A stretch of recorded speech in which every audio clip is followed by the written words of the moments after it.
Hello everyone, my name is Fahad. Currently, I am a law student at Faculty of Law JMI and I have studied from Jamia Senior Secondary School, Jamia Millia Islamia, New Delhi. In this video, we will talk about how to prepare for JMI Class 11th Arts School Entrance Examination. Along with that, we will also cover AMU and BHU School Entrance Examination.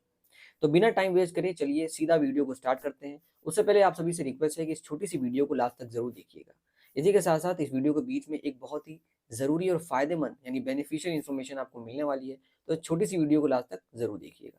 चलिए video को start करते हैं। Hey guys, welcome to your own YouTube channel एडोलॉजिकल one destination for all information. तो guys देखिए, किसी भी entrance examination की तैयारी करने से पहले चार चीज़ें बहुत ज़्यादा ज़रूरी होती हैं जो कि आपकी कंप्लीट इन्फॉर्मेशन में कवर हो जाएगी। सबसे पहला आता है आपका सिलेबस, यानी कि उस एंट्रेंस एग्जामिनेशन का क्या सिलेबस होने वाला है। दूसरा आता है प्रीवियस ईयर क्वेश्चन पेपर यानी कि PYQ, और तीसरा आता है स्टडी मटेरियल या फिर बुक्स, और चौथा आपका आता है last but not the least that is guidance. चलिए एक एक करके सबको कवर कर लेते हैं। सबसे पहले अगर हम बात करें यहाँ पर सिलेबस की, तो देखिए चाहे वो JMI हो, चाहे वो AMU हो, चाहे वो BHU हो, इन सभी का जो सिलेबस है वो सिमिलर ही होता है और बस थोड़ा बहुत एग्जामिनेशन पैटर्न में वेरिएशन आपको देखने को मिल सकता है।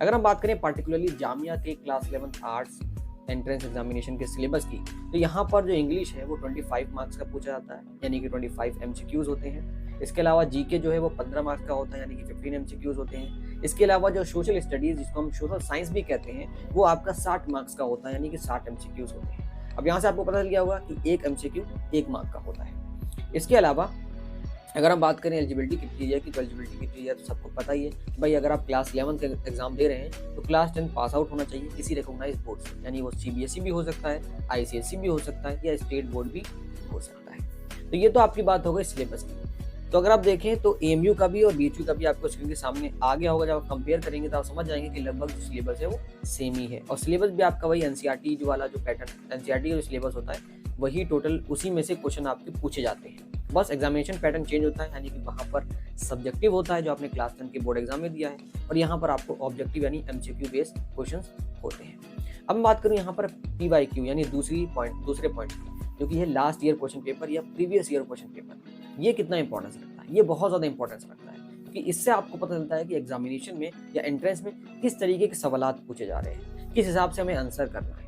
और आपके लिए बहुत ज़्यादा ज़रूरी है कि अगर आप प्रिपेयर करना चाहते हैं या प्रिपरेशन स्टार्ट करना चाहते हैं तो उससे पहले PYQ जरूर सॉल्व करें, क्योंकि यहाँ से आपको पता चल जाएगा कि भाई मैं किस स्टेज पे हूँ, मेरा लेवल क्या है और किस तरीके के सवाल इसमें पूछे जा रहे हैं। इसके अलावा अगर हम बात करें यहाँ पर तीसरे पॉइंट की, जो कि है आपका बुक्स या स्टडी मटेरियल। सबसे बड़ा सवाल होता है तैयारी करने वालों का, स्टूडेंट्स का, भाई हमें कहाँ से पढ़ना है। क्या इसके लिए कोई अलग से गाइड आती है? क्या जो लोग बहुत अच्छी रैंक लाते हैं क्या अलग से वो कुछ और ही पढ़ के आते हैं? तो देखिए, वैसे तो मैंने आपको पहले ही बता दिया कि इसमें जो NCERT की बुक्स हैं, NCERT की जो सिलेबस है वो इनफ है।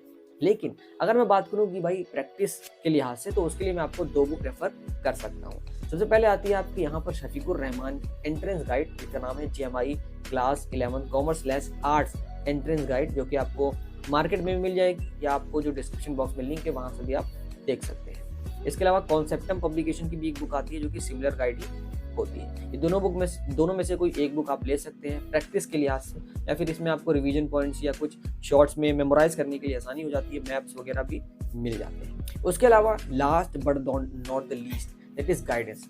किसी भी प्रिपरेशन जर्नी में गाइडेंस जो है एक तरीके से रोशनी का काम करती है आपकी डार्कनेस में, तो इसलिए ज़रूरी ये है कि ये गाइडेंस भी हमें मिलते रहे एंट्रेंस के दौरान। मैं ये नहीं कह रहा कि सेल्फ स्टडी से नहीं हो पाता या सेल्फ स्टडी से बच्चे क्रैक नहीं कर पाते, कर सकते हैं, बट मेजॉरिटी ऑफ स्टूडेंट की प्रॉब्लम ये है कि प्रिपरेशन करते करते होता क्या है कि हम पहला दिन, दूसरा दिन, तीसरा दिन, फिर लेकिन 4th या 5th डे में हमारी जो मोटिवेशन लेवल है वो कम होते जाता है, और कहीं ना कहीं ये भी चांस रहता है कि भाई हम ट्रैक से हट ना जाए। तो इसलिए गाइडेंस बहुत ज़्यादा इंपॉर्टेंट रोल अदा करता है। इसी के साथ साथ एडोलॉजिकल ने अपनी तरफ से भी आप लोगों की काफ़ी ज़्यादा रिक्वेस्ट के बाद अपना एडोलॉजिकल का ऑनलाइन क्रैश कोर्स आया है Jamia AMU BHU school entrance examination के लिए, जिसकी फर्दर इन्फॉर्मेशन आप जो है डिस्क्रिप्शन बॉक्स में भी चेकआउट कर सकते हैं, वहाँ पे लिंक है, वहाँ से आप इनरोल कर सकते हैं। इसी के साथ साथ इसमें मैं आपको बता दूं कि हमारा जो ऑनलाइन क्रैश कोर्स है वो इसलिए बाकी क्रैश कोर्स है जो मार्केट में चल रहा है वो इसलिए अलग है क्योंकि यहाँ पर आपको एक्सपीरियंस एजुकेटर्स मिलते हैं, क्योंकि जामिया BHU AMU का एंट्रेंस ऑलरेडी क्रैक कर चुके हैं, यानी कि वो उस रास्ते से होकर गुजर चुके हैं जहाँ से आप अभी गुजरने वाले हैं। दूसरी चीज़ ये है कि यहाँ पर आपको वीकली टेस्ट और वाइवा मिलने वाला है, पर्सनल मॉनिटरिंग यानी 24/7 गाइडेंस होगी, और लास्ट जो कि है आपका फुल लेंथ मॉक टेस्ट, यानी कि वही पूरा मॉडल क्वेश्चन पेपर जिस तरीके से आपको पूछा जाएगा लेटेस्ट पैटर्न के हिसाब से मॉक टेस्ट भी आपके होंगे और उसके साथ उसका मॉनिटरिंग भी की जाएगी। यहाँ पे मतलब अच्छी खासी जो तैयारी है वो आपकी हो जाएगी और आपको अच्छी खासी कम्युनिटी भी मिल जाएगी। तो उम्मीद है कि आपको इसके अलावा ओवरऑल पूरी वीडियो में कंप्लीट इन्फॉर्मेशन मिल गई होगी। अगर कोई डाउट रह गया है आपको इस टॉपिक से रिगार्डिंग तो आप हमसे कमेंट बॉक्स में पूछ सकते हैं।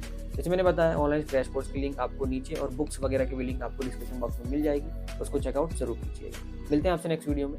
Thanks for watching.